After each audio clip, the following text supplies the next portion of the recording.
Tu ya tu. Faham tak? Jangan takut. Baca kalimah Allah, ayat kursi Fatihah. Boleh belaka 114 surah. Iqra'u ma tayassara minhu. Baca yang kamu mudah baca. Nampak? Kadang-kadang kita dengar orang bang dalam hutan, tu bukan hantu, jin Islam. Tak susah-susah. Jin kafir tak bang. Jin kafir karaoke. Nampak tak?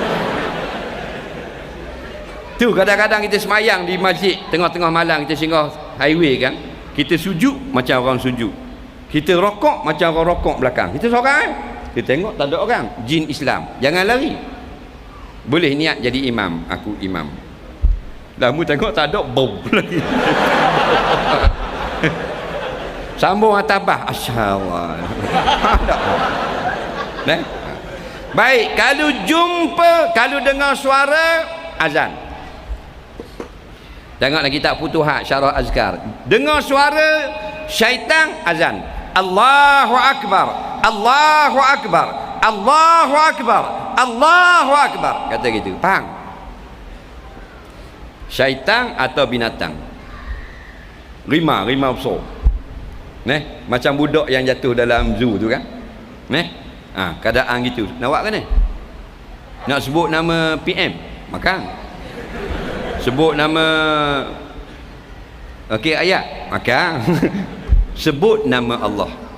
Binatang semua takut Allah, termasuk najis mughalladhah. Yang tak takut Allah manusia.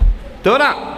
Yakinlah jatuh itu dalam tu, kita punya tawakal, yakin dengan Allah. Tak ada orang boleh tolong, duk gini rimau besar. Faham? Allahu Akbar, Allahu Akbar, kata gitu, insya-Allah. Pasal dia yang maha besar.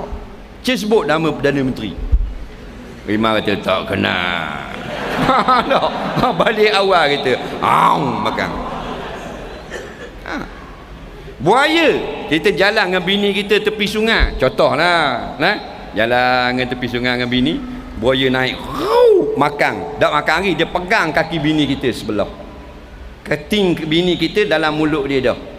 Abang, tolong bang, tolong bang. Nak buat apa ni? Nak sebut nama Adun? Nak sebut nama tu Imam? Tak ada apa. Sebut nama Allah. Allahu Akbar, Allahu Akbar. Faham tak? Kalau kita nak selamat lah. Kalau tak mau selamat, nak kahwin lain, balik. Bila lagi nak